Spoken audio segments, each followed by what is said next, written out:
We are back. Welcome back to the Sunday Roast, round 15 review. Last game of the bye weeks. Joining me, the man that is within 1 metre of a bintang at all times, Bali Dobe, somewhere on an island in the sun by a pool, having a bintang and a club sandwich. Dobe, how are you, sir?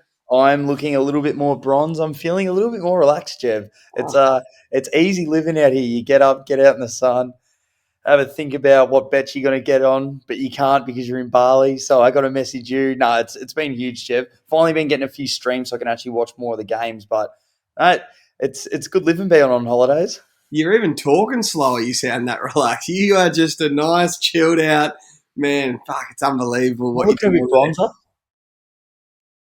Maybe I'm a little bit bronzer. It's generally weird how many people know you're in Bali, as you said, and like we got a couple of DMs like, "How's Das going in Bali?" Like, who cares? Just let him be. But it's kind of funny. That's good. That's good. All right, first game. Geelong, Melbourne. The Cats get it done down at GMHA by 15 points. Tyson Stengel kicks first ass. You wouldn't have seen too much of this game, did you?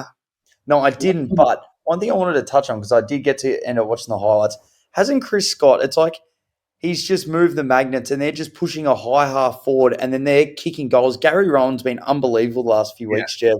It's just a different, it's like start of the year, however they played, all teams want to try and beat them. They're the champs. And mid-season, they've just completely got a different schedule. That's like St Kilda at the start of the year were hard to play because you didn't know how they were going to play. Obviously, they're so defensive. But this new scheme that they're running, it is unbelievable. It's so fast. Yeah. They just, as soon as you want to start writing them off saying they can't win the flag, they beat a top four side, they look great again. Like, I always criticise their midfielders, that their midfield isn't deep enough. But then Mitch Duncan, whenever he plays, they win. Tanner Bruin has his best game as a Cat. Jeremy Cameron gets knocked out in the first minute, and fuck, they still just find a way to beat who I think is the best team in the comp, Melbourne, and they just get it done down at GMHBA like they always do to us. I know, like we even said this on Hook, Line and Sinker, that Melbourne will win the midfield battle. And when you look at the stats, the top four, so you've got Petrarca 33, Rivers 25, Viney 25, and Brayshaw 25. So probably at the source, they probably got it done, but around the ground, it seems that they just got absolutely smashed, didn't they? Yeah. And then Geelong just had that last quarter. Yeah. What did they kick? They kicked 6 goals in 6 minutes or something, didn't they? Fucked. They went nuts. When you look at that only 3 Geelong players had over 20 possessions, Brad Close with 24, Mitch Duncan 22, and Tom Stewart with 22, and they've still won the game and kicked 11 goals, 12. Like, how? How did they build up the game? But it's how they beat the Swans. It's no fucking around. It's kick to a contest, long, be the first numbers there and get it out the back. Like, Hawkins makes such great contests. They all do. So, like Rowan, he doesn't lose one-on-ones. He's quick. He's explosive. He's strong. Gary Rowan, that one that he came back and just beat Stephen May to the footy. Like that, how explosive is he? It was weird. I didn't actually see. We were actually doing the pod when he knocked out Jeremy Cameron. I didn't see how rocked he was. I heard a quarter time. He was basically getting a hug off Tom Stewart and stuff because he was rocked to the core because he's the one that did it. But, he obviously bounced back. He was getting huge cheers from the crowd when he bounced back. Yeah, good. I'm not sure if you've spoken to the Shark, but because I didn't get to watch the full game, does Petrarca get another 3 votes? Fuck, I think he does. 1 goal, 2 and 33. Yeah. So he's obviously had a bit of impact on the scoreboard, but I think that may have been late that he kicked a goal. Yeah. But 33 touch, like... And then, he was pretty fucking good. And then, like, Duncan was really good, and then Gary Rowan was really good. Gary Rowan will definitely get a vote, but does Petrarca get another 3? Fuck, if he does, it's going to be bloody exciting. But there are a couple of men on the weekend that will be getting their 3 votes. And is there what? So Geelong keep on rolling. They've got the Swans Friday night at the SCG next week. If they beat us by 90 points again, I am going to crack the sads. I'm going to be fucking filthy Friday night. And then the D's, Surely Clayton Oliver's coming back. Whether it's, I don't want to get into the speculations of you what it can't. is. Still think he's the best player in the comp. I just think whether it is an internal ban or it's still a hammy, it's ready to go. Just uncage him next week. Who have they got next week? I'll check right now. The D's have. They're not playing till Sunday, GWS. What's TP? What's Trigger Park? Where the hell is that? TIO. Northern Territory. That Northern Territory. Oh, Almost. Cozzy Pickett loves playing there. He kicked 5. Do you remember when he kicked 5 or 6 there? Against Port. Yeah, he was unbelievable. There's a little. You're on hook, line, singer this week. There's a little hook for you. He'll kick 3 or 4. Next game, Brisbane St Kilda. The Lions get it done by 28 points. This is one game I didn't see a second of, Das, but I heard it was a dead set stinker. Out of every road, just the way the Saints play was a stinker. Did you see much? I didn't see any of it. I didn't even watch the highlights for this one, Jeff. I was actually out. I was at Finn's, playing up a little bit, having a few beers. I'm like, am I going to watch the game? No, I'm not going to. I'm going to go to Finn's. Going to have a good time. So got out in the sun, Jeff, had a few beers, looked at the score the next day, and Brisbane handled business. It's so hard to get a gauge on Brisbane, isn't it? Yes. I think what we've said about St Kilda is correct. Yes, they're going to drop down. We always knew they were going to. But it's so weird. Like, Hip Jesus has kicked 4. Danaher's kicked 2. Cam Rayner, he's popping up every now and then. But they're just a way better midfield. Way better. So, obviously, between Neil Dunkley, obviously did the grunt of the work. But, Jev, your man, All-Australian halfback, Sinclair, he's just an accumulation machine, isn't he? Yeah, I'm sure people see on our Insta these buddy bet ads we do, you and me, Das, where we, pump up the buddy bet 10K mega jackpot. We all pick someone. But buddy bet take care of the 100K account on buddy bet, and they give us $30 of cash in the account, and it's on Morgs' phone. So we get to pick a player each, you and me, and we put $15 on them both. By the time we film the video and we edit the video, a lot of things happens. And Morgs usually forgets to put the bet on. And I've tipped Jack Sinclair and he's forgot to put the bet on. So we actually never won Jack Sinclair $15 on the buddy bet. And you tipped Lockie Neal. He came second and he put the Lockie Neal one on, but he forgot to put the Jack Sinclair on. So we didn't win any cash on that one, which is funny. But at least we've won the last 2 in a row, which is good. Won 2 in a row. You and me are back. We're on fire now. So one thing I'll say about Brisbane is when it's on their terms, they're a very good side. Harris Andrews was unbelievable. He had 21 touches, 14 marks. He had an amazing amount he had 14 intercept possessions. Like, when you let him run the game, he is a very good footballer. The way they play, when it's on their terms, Lockie Neal's playing well. They're kicking it to Danaher, Hipwood, Cameron. They're controlling the midfield. They're a very good side. But I don't reckon with the Lions, they're not the sort of side when they're 5 goals down, 6 goals down like Collingwood, everyone thinks Collingwood's going to win. I don't reckon Brisbane are that side. They never look like they can come from behind. If they're 40 points up, they're unbeatable. That's when they're nearly the best team in the comp, when they're 40 points up. But if they're 5 goals down, I don't think they're that sort of team. They like it on their own terms, definitely. Looking forward to their game this week, Jeff, Thursday night against the Tigers. Obviously, it's up in Brisbane, so they are heavy favourites, $1.35. Richmond are $3.25. Probably wouldn't see them as a $3.20, maybe like a $2.70 or something. But Brisbane, at home, you think this is the one that they need. They're hovering on the cusp of that top 4, as a lock. They're there at the moment. They're a game clear of Melbourne, but they're third. But to lock in that spot, they need to win this next game. And then I know the Saints have introduced Jack Sinclair into the midfield now. It's not really a half-back anymore, it's mid. How average are the Saints mids, though, Das? Jack Steele, Jade Gresham. Jade Gresham. They are not winning a premiership with those midfielders. If it's one day, if it's Jack Sinclair, it's Philippou, it's Mitchie Owens. They've got Windhager in there now. They've got Wangani Malira coming in. They draft another one this year and they start building a midfield. They can be, but why don't they put Mitch Owens more in the midfield now? He only had 13 touches. He's had a few games this year where he's had 20 plus. Yeah, and he's looked really good. And then fuck, even mix it up. Like, who's a fast ball? Like, on the outside, like Dan Butler, put him up the ground a bit more. Like, Yeah, move some magnets because he's got wheels. Dan Butler, as he he can was. he can fucking fly. Like, even just like 5 minutes. But yeah, Yeah, I think that they're wasting Mitch Owens 100% because they've pushed him out and because like whatever is Jack Billings injured or is yeah, he he's just? not going to game. I don't think he can get it. I don't know if he can get it into the side. Like, I you don't know what's funny? They could have had Bond. know. Don't remind him. I was talking about that. Paddy McCartan pick 1. Christian Petrarca pick 2. Good start. Jack Billings pick 3. Bond pick 4. Oh, how can you not take Bontempelli, the 194 centimetre mid? Oh, I know Jack Billings was half classy, but God, you just take Bontempelli there. Oh, God, that's a shocker. so we both didn't see much of that game, Dobe. I just know it was boring as batshit because that's the brand St Kilda play, and it's just horrible. And they're not going to win a premiership with that brand. They might No, win a final, but they're not winning a premiership. Next I'm game, the Swans handle business by 171 points against the Eagles Darts. Oh my God, this was fucking unbelievable. Did you watch any of this game? I watched most of it, Jev, but I'll let you kick it off. What are your first thoughts on watching this game? Yes, it's like, yeah, they're a shit side. But you have to remember, every team, this is why the AFL is so good, every team has the same salary cap.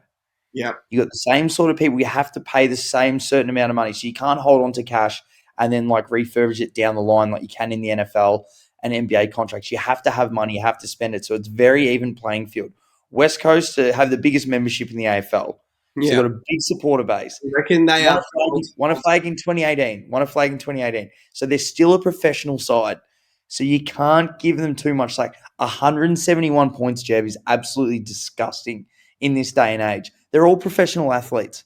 So I'm looking, they had Petrocelli. I don't know if he played in the 2018 grand final. I know he played that year, but I don't think so. Petrocelli, Jack Darling, Elliot Yeo, Andrew Gaff. Did Duggan play in that side? Probably not. Tom Barras, Tim Kelly, Luke Shuey, Dom Sheed. What's that? That's 9 either premiership or very good players playing on that side. That we were talking about this. So there's GWS when they first started, Gold Coast when they first started. That was the worst AFL football team I've ever seen, ever. West Coast. Yeah, on the weekend. Yeah, that Oh, team I watched, they were horrendous. That was fucked us. That was embarrassing. and like what they put up against you was way worse. But that's why I think you were out that night when Carlton versed them Yeah, and Charlie kicked night. And I was telling you boys, I'm like, we're literally just shooting into the middle of the ground, and if they turn it over, we're just getting it straight back. Like back. they're nowhere. They don't put on any pressure. They don't make it hard for you. They don't even put numbers behind the ball. They just, well, I can get Adam Simpson saying, you know, when we win a premiership, we're not going to have 3 behind the ball to stop scoring. Like, you got to go 6 on 6 or 7 on 6 and bounce it out of the back line. But none of them know what they're fucking doing. Like, Chad Warner, Errol Goulden, they were bursting from stoppages with 50 metres of space to run into without any pressure. Just running bounces, hitting whatever kick they wanted. No pressure, not a glove on them. It was fucking embarrassing. I think it's Awesome. time, Jeb. I think it's time we can say it. Errol Goulden is the Swans' best player. You reckon he's the best player? He is this year. He has had more highlight glimpses than anyone else in your side. Definitely. He's had so many games that he's run from like one ass out to the other, and I love that third goal that he kicked. He got it, just took off, took a bounce. Usually could pass. He's like, fuck this. I'm just going to put a cherry on top of this game and just ran and absolutely flushed it from 50. He's an absolute. He's knocking on the door of A grade. Like Yeah. I was going to miss out, but I thought we'd discuss it. He's like knocking on the door for what his position is and how he plays it is A grade. Yeah, he's all around game of he's a classy kick, he's tough, he's a good finisher around goal, he's a smart footballer, he's got speed, he's a hard runner. Like he's got the only so I love him to bits. I think he is a future superstar, but I've just watched and you've watched like the Tom Greens of the world, the Bonts, the Clayton Olivers, the Pat Dangerfields. they bully Goulden and Warner a little bit. They're still a bit too big for him. Yeah. So his natural progression is keep putting on that extra couple of kilos every preseason and get bigger and stronger. But like, I'm not comparing him to an early Dangerfield, but they probably have similar body types of Danger when he was 18, 19, 20, 21. And now Goulden's, he's probably putting a couple of kilos on each year and he's just looking better and better. He kicks goals. He explodes out of stoppages, barely misses targets. He's a beautiful kick of the footy. So he's going to be... I'd almost say, though, that those other guys are more like bulls. Like, you could almost compare him to, like, who's like a flashy, like a Jason Ackermanis type. Like a bit more swifty on the outside because he's just not... Like, you look at him against, like Paddy Cripps or, as you said, like Oliver. I think they're just, like, the bigger guys, but him is a little bit smaller of a midfield. That eliteness, like, he's so good to watch. Yeah, definitely. Yeah, he's a good player. Apologies to the listeners here. So usually we screenshot all markets so we can talk about what they paid before the game. We forgot to do this game, and it is the worst game ever to forget to do. Heaney kicks 5, Amadi 4, Logan McDonald 4, Hayden McLean 3, McInerney 3, Goulden 3, Warner 2, Ryan Clark 2, Parker 1, Parker 2, Sheldrick 1, Papley 1, Fox 1. Like, we put on 31 goals on the board, Das. If you had the multi of Heaney for 5, Marty for 4, McDonald for 4, that would have paid anything. It would have paid everything. But I do have a funny story for the listeners. So I'm sure everyone on Sportsbet get one of those power prices. Like, they boost the thing by an extra 30%, because they just do it. They know that you're going to bet on it. It sucks you in. So I got sucked in. So they give me 159 to 1, Das, for Isaac Heaney to kick 6 goals. What does he kick? 5 goals 4, and I'm pretty sure he had 5 goals 4. I know he gave 2 or 3 off in the goal square. I'm looking for goal assist. Direct goal assist. Let me find it. 5 goals. He had 4. 4 goal assists, yep. He gave 4 directly off, kicked 5 and missed about 3 easy ones for 5 goals 4. I only had 5 on it for $800 though. 160 to 1, $800. He kicked 5 goals 4. I couldn't fucking believe it. He was fucking fantastic. He wasn't on much, but he was injured last week. I didn't even know why he was injured. He was just pulled. He was injured. Came back. He was great. Callum Mills came back, had his 20 touches, got subbed off. Tom McCartan played in the VFL, and Logan McDonald came back. So all of a sudden, we're getting some players back to us. We're only 1 game out of the 8. Got the Cats this Friday night. We've actually got a pretty hard draw. We've got the Cats, then we've got the Tigers at the MCG, then we've got the Bombers. If we win 2 of those, all of a sudden we're still in that 8. We can't win the flag, but... Have you heard the stat? What's the stat? Oh, when teams score 200. 2007, Geelong beat Richmond. They won the flag. They scored 200 points, yep. Then they had 2011 against Melbourne. They won the flag. Yep. Sydney just scored 200, Jeff. Can this be the greatest run home in AFL history? It would be something special. It's just like... Just scraping the 8. Get everyone right. And get that finals footy like last year. You got the same team. Yeah, we do. Can the players get back to their, like... A win like this. Players get back to it. Who knows? You get your hopes up after you watch your team play West Coast. That's for sure. Like, you think we're fucking good. We're ready to win the flag. It'll be a big test against the Cats. But yeah. Anyway, next game. Dockers, Essendon. The Dockers get it done by 32 points. Kyle Langford kicks the first. Did you see any of this game, Das? I did, Jeff. I went down to a little bar and found that the footy was on. So I sat there and I was just amazed at that centre clearance work. Both sides for that first half especially. It was whoever won the clearance was kicking the goal. It was actually a very enjoyable, especially in the first half. And then the Dockers sort of kicked away. But Sarong at clearance and Darcy Parish at clearance. Like Darcy Parish, you wouldn't think like you wouldn't describe him as a very quick bloke. But when he hits those contests, it's like he's sprinting, even though he starts from a start, still just off his man. Super clean from the ground. And yeah, whoever was winning those was like getting a direct score. But Mate, Sarong, the amount of ground he covers, obviously we had him in Here Comes the Money, Jeff. Here comes the money. He's fucking back, baby. Come on. But so I was keeping a close eye on him, and the way he moves and covers the ground so well for a small guy. But the Dockers, like, they needed to come. It was a completely different side. They looked like a washed team the week before against GWS. Did they? And then you watch this and you're like, where was half of that effort? Yeah. It's like West Coast the other week against Collingwood for 3 quarters. Like, where was that effort? I don't know. Like, you can't explain it. And if you're a Freo fan, you'd be really disappointed. Happy with the win, but because I think Essendon are a pretty good side. But Jeff Jai Miss is going to be a good player to watch. Yeah, he's going to be a good player. We were pretty harsh on Freo's key forwards coming through earlier in the season, But now Miss is starting to blossom a bit, and he's going to be a good player. I like the look of a Miss. And then, Sarong and Brayshaw, Merritt, Parrish, they all played fucking well. Just Sarong and Brayshaw probably got the better of them. And, it was just a bit of Russian roulette. It's either you guys win the stoppage and kick a goal, or we win the stoppage, kick a goal. And Essendon probably dominated the first at least quarter and a half. Nearly to half time, they were the better side. Freo got their nose in front and then just didn't look back and were just better.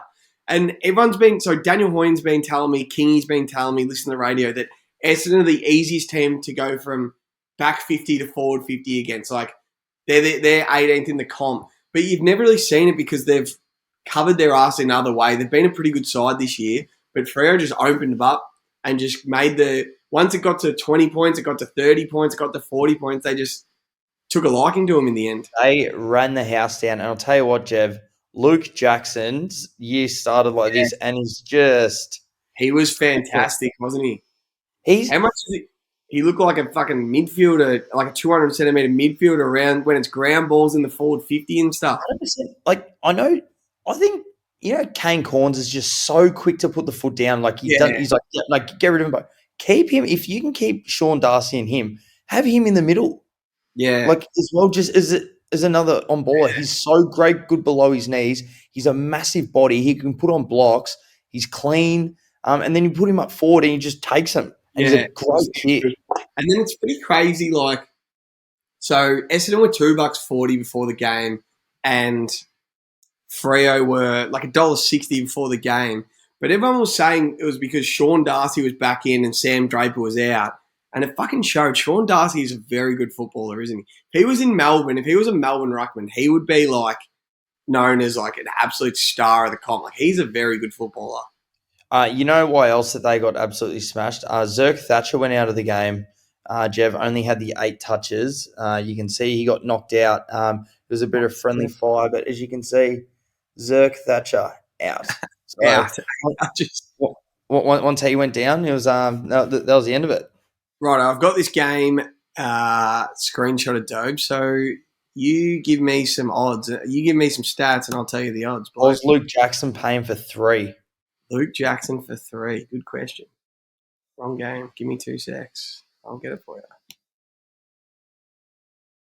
Nope, still wrong game. I'll get it for you. Pick your own goal. Luke Jackson was paying $8.25 for 3. All right, this one. What was the most amount of touches you get Liam Henry for? Yes, he had a heap of it, didn't he? 32. Sorry, my computer's been a bit funny. Very funny. Oh, this will be our last one because I'm butchering this. Nope.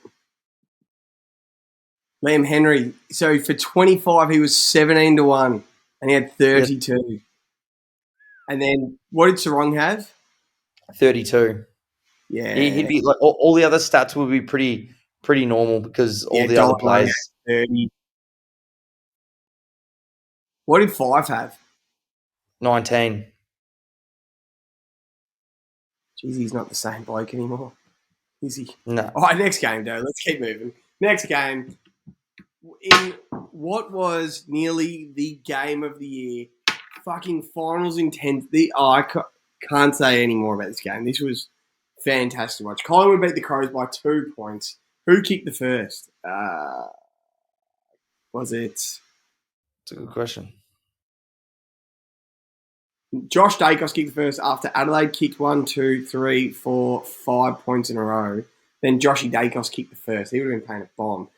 Das, I know you watch this game. Talk to me. Mate, 'Cause this, so the first half was obviously we'll touch on Jordan Dawson, but though the two Dacos boys are so fucking good, and if you're a Collingwood fan, you must just I swear to God, and like if you haven't listened to it, Ball Magnets, Tom Mitchell's podcast, he had both the boys on. If I know there's always a stigma that if you don't go for Collingwood, you hate them, you hate all their players. Go yeah. listen to them talk. They are literally the best kids of all time. They just fucking love each other and they fucking love footy and they talk so well. And they were just saying the amount of times, whether it's school footy or whatever, if one of them would stuff up, they'd go to the oval at night time and go kick and go get some more reps in. And you see them on game day, they just will themselves on contests and they look for each other and they are so clean. So in the first half, those two put on an absolute performance. And then I couldn't hear the commentary.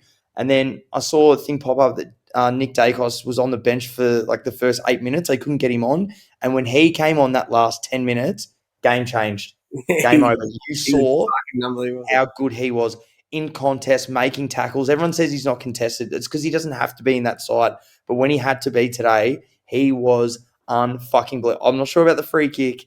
Not sure about the 50 or him getting it. I get it. Makes his game look even better. But that's not his problem. And he's an absolute freak, Jev. Yeah, and then thinking about the Adelaide side of it, so they were down. They were like 2 goals to 8 to. They were down 10 goals to 2 goals at half. 2 goals 8 to 7-5. Yeah, and then they came in and kicked 7 goals 3 in the third quarter. Jordan Dawson bought his own footy. How good was his third quarter? How good of a footballer is he? He was in everything, slicing and like just making every right kick. It's like you're coming down the guts. You see so many players that go in, and he obviously the camera's on it, and you just see he's like, fuck, he's kicking it back in board and just find someone else, find someone new. Like he's just an absolute architect by the foot. He would have to be so the best kicks in the comp, like Nick Dacos, like Jaden Short, the Braden Campbell from the Swans, like all those people they say the best kicks in the comp are. But I'm trying to think of like the guys that pick it up in congestion and then sort of still kick around a pack but hit a target. Jordan Dawson would have to be the best kicking midfielder in the comp, wouldn't he? He's as classy as it gets. I'm pretty sure his kicking accuracy is the most every game. That's why every time you look at his fantasy points after the game, because it's like depend on like those contested kicks, but he always hits targets. Like he was ranked his fantasy points 172, and the next best was Nick Dacos 120. Yeah, he was absolutely unbelievable. And then like my biggest a thing I had about Collingwood was I just reckon about 3 times this year they should have been beaten and teams weren't hitting their set shots. Like they just weren't kicking their set shots, taking opportunities. Then Adelaide, like the Texan and Fogg, they're beautiful set shots. They were finally kicking them today. And I think Tex gave Darcy Moore a bit of a bath today. 100%. And then you saw, I think Darcy Moore gets away with a bit more than we see because once Tex marked him for 1, but then he goes back and slots him for 2, all of a sudden he's kicked 5 on Moore and he's bathed him and you're like, he's there for the picking. Like Darcy Moore's a great player, but he is there for the taking. And they did everything right. They hit their set shots. They were fucking tough, this and that, and Collingwood still won the fucking game, Das. They're an unbelievable side. Like I love watching them. Yeah. I've said it a million times. They're everything I wish Carlton was.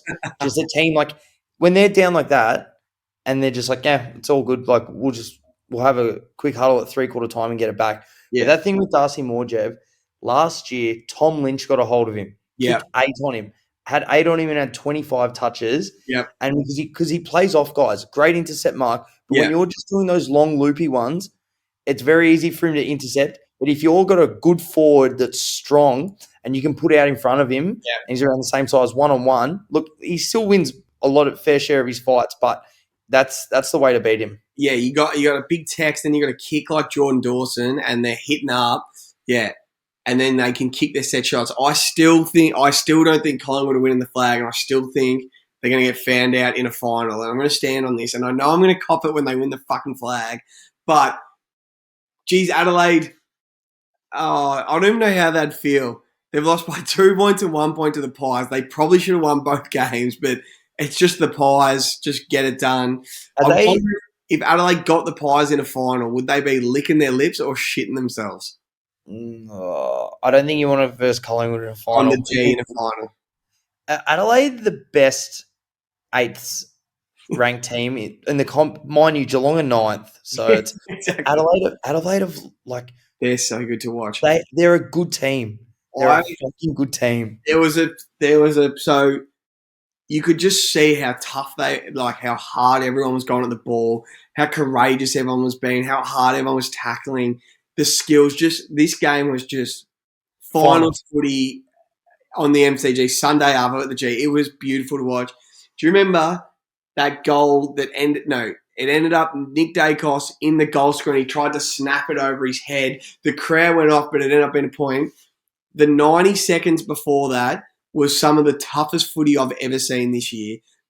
About 4 Crows players went back with the flight, got crunched. Collingwood players were getting crunched. I'd love to get Morgs to look at it and get it on the Insta. It was the best footy I've seen for the year. It was the toughest footy I've seen for the year. Like it was still clean footy. It was just footy. Like guys crashing bodies. Wayne Malira went back with the flight, fended someone off, and I'm just like, this is unbelievable. Mitch Hinge, Michael Laney, that Worrell bloke from Adelaide, they were all fantastic. They were courageous. They were tough. God, this was a good game of football. Like, all of a sudden, Mychek doesn't kick a goal today, and you're like, he's finally human. Like, he's not a product of the end of the midfield because the midfield had pressure on him. And like Collingwood missed a goalie today. Like you see how much important he is because he's the classy one. He's the in and out of stoppage one. Fuck, what a game. I was wondering though, why the fuck was Beau McCreary the sub? Yeah, he got dropped. He's been a bit out of favour. Maybe they're liking someone else in front of him. But he plays a very hard position. Like if he gets on the end of a few, it's fine. But he's a pressure player.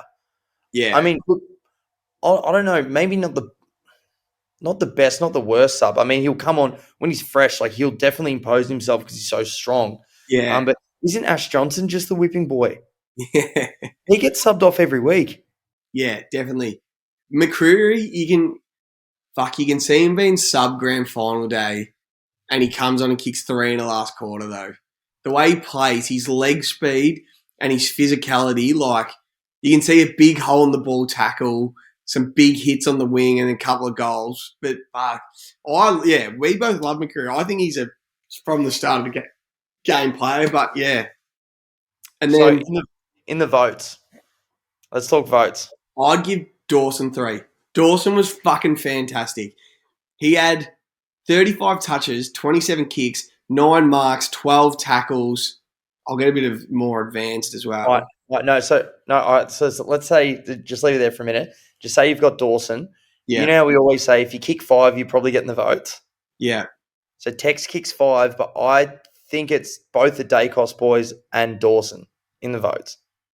Yeah. Yeah, see, Tex has to be in the votes. He was, yeah. Then Nick has, so like Dawson had 665 metres gained, 10 inside 50s, 3 goal assists, 9 score involvements. All his stats say he was the best. The only ones that don't is Dacos had 2 more touches than him and probably won the game and kicked that goal. Yeah, he only had 330 minutes gained.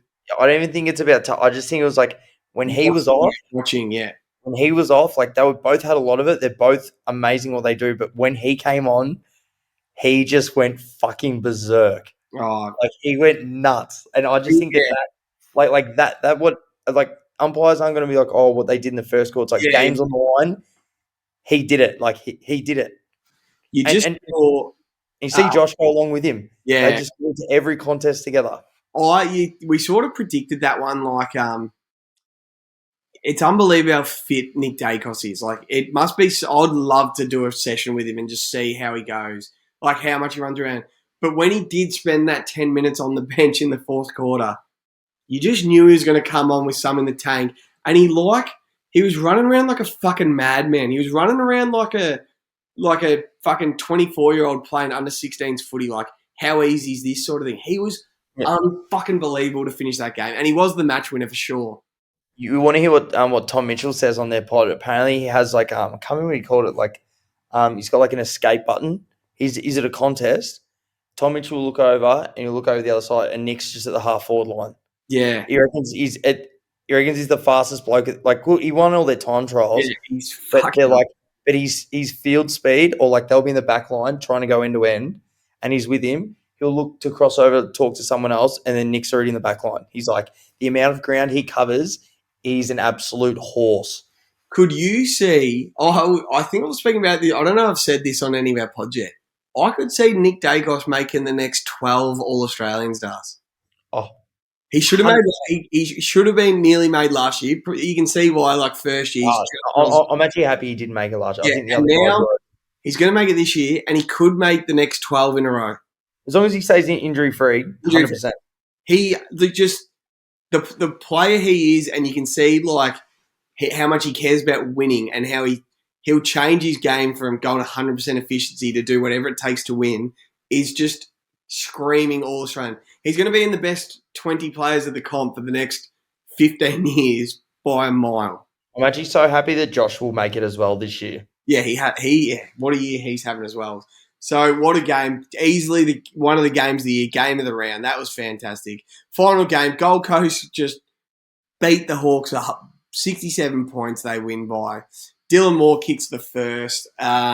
Did you see much of this game, Dobe? Yeah, I did, Jev. It was pretty scrappy the first half. It was only 4 goals to 3 goals. And then after that, the Suns sort of kicked away. They were the much better side.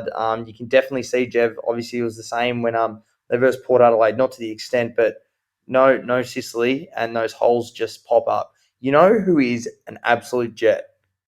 Charlie Ballard. Yeah, he is. He had a bad day against the Blues. You might want to give him a mulligan for that one. But against every other side, he's been fucking good. He's so competitive. One-on-one, he takes that many intercept marks. Absolutely love watching him play. Yeah. He had a bad day against Blues, but he played on Charlie Curnow, didn't he? He still kept Curnow to 2 that day. Like, he definitely wasn't Gold Coast's worst. Like, he still had a bit No. 100%, but like, as like today really came and showed out like how good and he is. You see a lot of the rolling All Australians on Insta and stuff. He's starting to get the recognition he deserves. He's in the back pocket fullback of a lot of rolling All Australians. Like, he's a good player. I was really interested to see though, Jev, because a lot of guys, he had Hardwick 38, Fiorini had 35. Welcome back. He's finally putting together a few games. Scrimshaw 31, Jarman Impey 29, Will Dazer 29, and then we get to the sixth bloke. I think he could pinch 3 again, Jev. Noah Anderson 28 and 2. He came up and kicked 2 goals late. He was still good around all contests. I know the fantasy points, but you can't take them into consideration. Just watching it, him being the midfielder he is and just kicking those last 2 goals late, I actually won't be surprised if he pinches a few votes. Yeah, he's having a great season. He's a good footballer. Blake Hardwick, for what do you have? 38. For 35 touch, he paid 23 to 1 to us. I don't know if you saw you would have seen on the inside. What did Scrimshaw pay for 30? Let me get this up. Scrimshaw, 9.75 for 30. So it's not too bad. And then Fiorini for 35. Why can't I get him for 35? Where is your man Fiorini?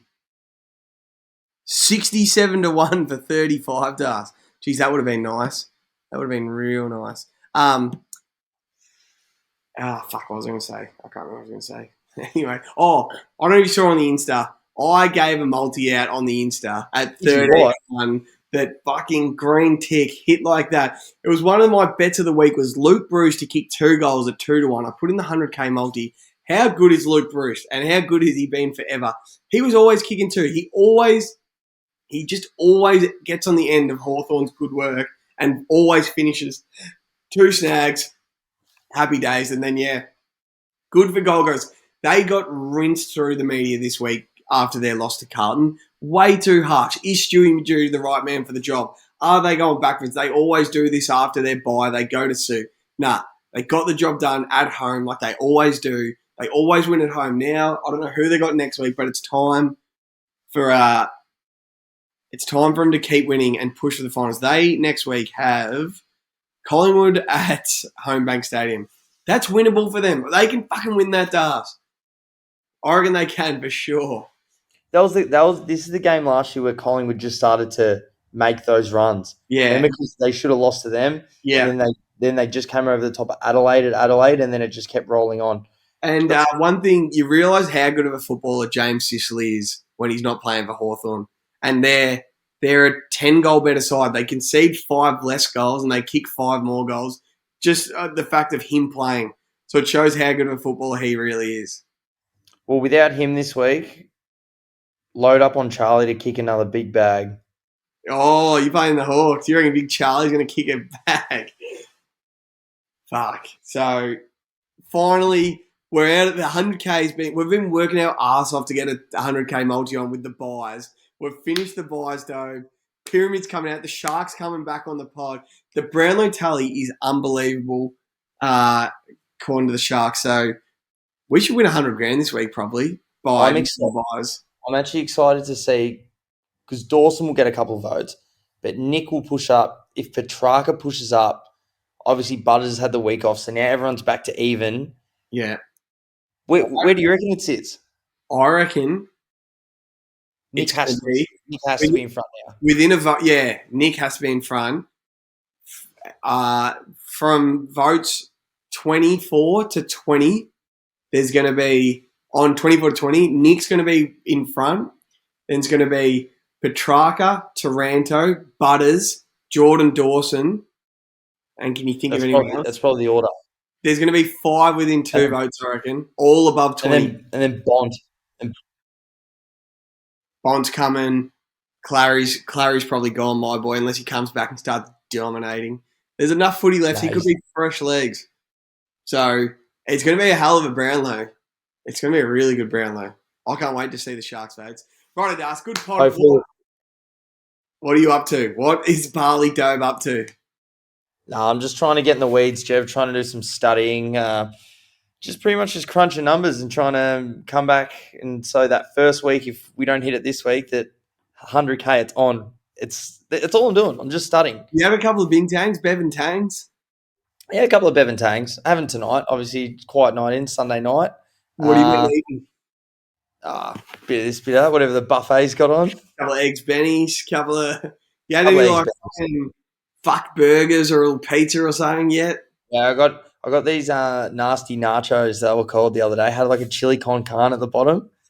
And then this place that does this... they pride themselves on these sandwiches. So I got like this big steak sanger and nasty nachos. It was insane. Was it good as? And you're doing, I'm not going to give out the gym you're training at to our followers because they'll all fucking watch the story every day. But you are getting up doing the work on the gym. How's the training going? You loving it? Yeah, training twice a day, Jevy, getting in the ice bath, the sauna. I'm feeling pretty fucking sore today. So how do you go in the ice bath? Are you pretty good in the ice bath? Look at my finger. I got calluses. Everything's fucking... So your hands are getting ripped to shreds. Yeah, well, I didn't realise the ice bath would be that cold. And there was about 20 people around, and I got in it. I'm like, I've got to stay in here for at least 3 minutes now, so I don't look like a pussy. And it was freezing. Ice bath is unbearably cold, and the sauna's unbearably hot. They are both I was in there with this Russian guy, and he's just like, more, and just keeps putting. He just keeps putting it on. He's probably pouring vodka on it, the hard cunt. I'm just like, now you know what's so funny? He can speak English, but he can't understand it. Right. So one guy's like, hello, you from Melbourne, winter? I'm like, yeah, winter, it's very cold. He's like, huh? He just doesn't. Fuck, that's unbelievable. So you're training hard. You feeling good? Are you feeling nice and refreshed or a little bit better? No, I'm actually feeling very relaxed, Jeff. It's good.